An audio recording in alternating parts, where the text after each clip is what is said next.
Assalamualaikum warahmatullahi wabarakatuh. Anak-anakku, gimana kabarnya? Alhamdulillah. Senang bertemu kalian untuk terus menambah ilmu lagi. Oke, anak-anak, di pertemuan ini kita akan bahas mengenai pewarisan sifat. Sebelum kita belajar, ayo kita awali bersama dengan baca basmalah bersama-sama. Bismillahirrahmanirrahim. Oke, di bab kemarin kita sudah bahas mengenai reproduksi, baik reproduksi pada manusia, reproduksi hewan, maupun reproduksi pada tumbuhan. Nah, sekarang kita belajar mengenai pewarisan sifat. Bagaimana sifat itu diturunkan dari induk kepada keturunannya. Anak-anak, sifat itu apa toh? Sifat yaitu seluruh ciri yang dimiliki oleh makhluk hidup. Contoh, kalau pada manusia, tinggi badan, warna kulit, warna rambut.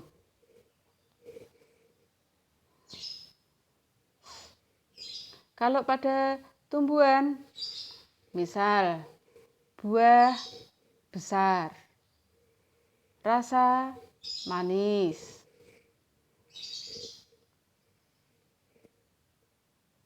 kuat terhadap hama, itu termasuk sifat. Jadi ciri yang dimiliki oleh makhluk hidup. Jadi sifat di sini diartikan ciri, bukan sopan santun ataukah tingkah laku, tapi ciri yang bisa diamati atau ciri yang dimiliki oleh makhluk hidup. Di bab ini yang akan kita pelajari materi genetik sebagai dasar pewarisan sifat, hukum pewarisan sifat, dan pewarisan sifat pada manusia serta penerapan pewarisan sifat. Kita bahas mengenai pewarisan sifat, mungkin sebagai ilustrasi kalian bisa memikirkan, kenapa ya kadang sifat atau ciri yang dimiliki oleh orang tua itu kadang beda dengan anaknya. Misal orang tua hidungnya mancung, bapaknya mancung, ibunya mancung, ternyata anaknya hidungnya pesek. Ataukah sebaliknya mungkin. Ya, orang tuanya bapaknya pendek, ibunya juga pendek. Ternyata anaknya tinggi. Nah, itu bagaimana proses terjadinya pewarisan sifat? Oke, itu yang akan kita pelajari di bab ini.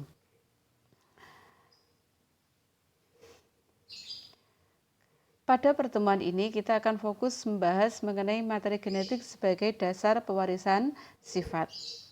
Di gambar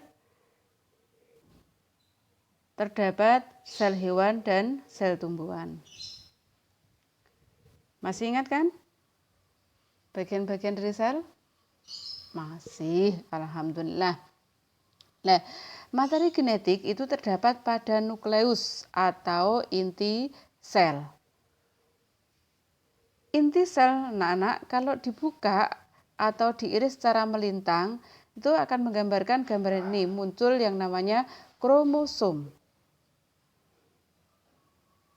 Faktor keturunan pada makhluk hidup terdapat pada kromosom. Apa itu kromosom? Yaitu struktur berbentuk batang yang terdiri atas dua komponen molekul yaitu protein dan asam nukleat. Di dalam setiap sel terdapat faktor pembawa sifat.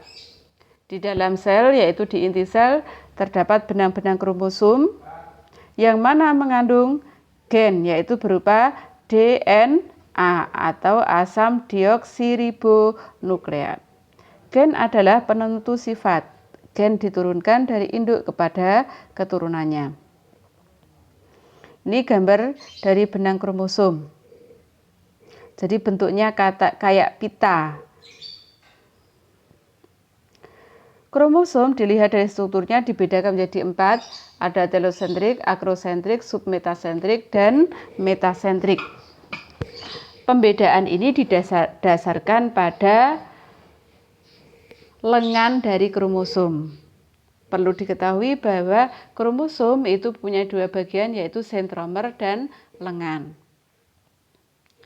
Telosentrik itu hanya memiliki sentromer dan satu lengan. Akrosentrik memiliki sentromer dan dua lengan yang mana ukurannya Ukuran lengannya tidak sama, yang satu sangat pendek.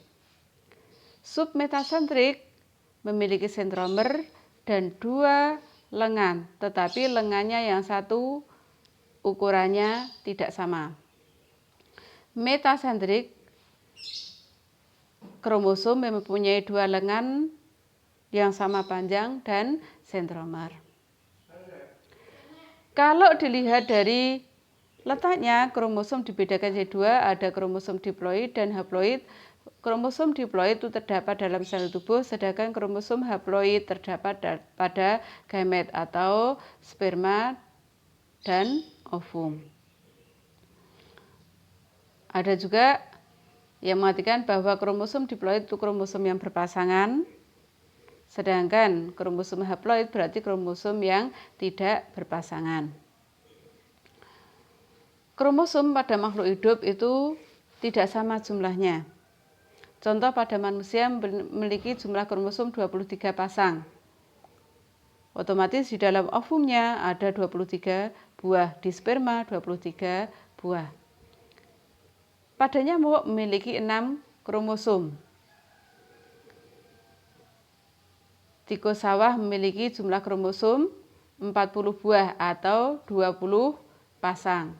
Berarti di spermanya punya 20, di ovum juga 20. Begitu seterusnya. Penyusun materi genetik terdiri dari DNA dan RNA. Kalau dilihat dari gugus fosfatnya sama-sama memiliki gugus fosfat. Dilihat dari gula pentosanya, untuk DNA itu terdiri dari deoksaribosa, sedangkan kalau RNA ribosa saja. Dilihat dari basa nitrogen, untuk purinnya DNA itu adenin dan guanin, begitu juga RNA, purinnya juga adenin dan guanin. Sedangkan untuk pirimidinnya, untuk DNA itu berupa sitosin dan timin, sedangkan untuk RNA berupa urasil dan sitosin. Segmen DNA yang mengkode sifat-sifat tertentu dinamakan gen. Gen berfungsi mengatur proses metabolisme dan menyampaikan informasi genetik dari satu generasi ke generasi berikutnya. Gen terletak dalam lokus kromosom yang tersusun berderet secara linier. Gen yang terletak pada lokus yang bersesuaian pada pasang kromosom homolog disebut alel. Peranan materi genetik dalam pewarisan sifat.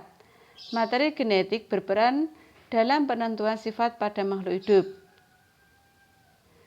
Jenis sifat yang diturunkan makhluk hidup ada yang tidak tampak dari luar dan ada yang tampak dari luar. Yang tidak tampak dari luar disebut genotip, sedangkan yang tampak disebut fenotip. Kemudian untuk gen itu ada yang dominan. Untuk yang dominan disimbolkan dengan huruf besar.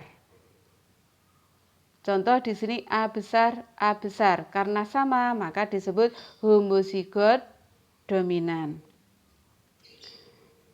Selanjutnya A besar dan A kecil, karena tidak sama disebut heterozigot.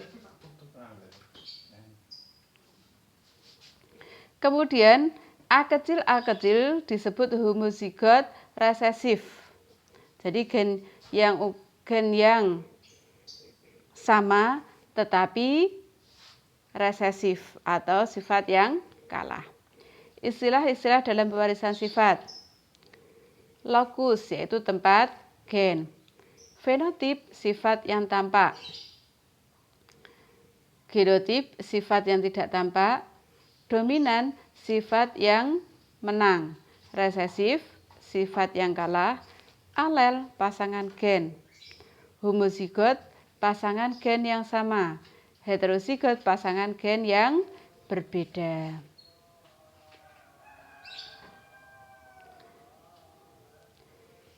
Gen di sini berusaha gambarkan kromosom. Gen tersimpan di dalam lokus gen pada kromosom. Karena dalam sel tubuh kromosom berpasangan, maka gen juga berpasangan. Satu pasang gen menentukan satu sifat atau satu ciri. Gimana anak-anak? Bisa dipahami ya? Oke, alhamdulillah. Untuk pertemuan hari ini kita cukupi sampai di sini. Kita ketemu lagi besok. Kita akan bahas bagaimana proses pewarisan itu terjadi. Oke, sebelum kita akhiri, kita membaca dulu doa setelah belajar.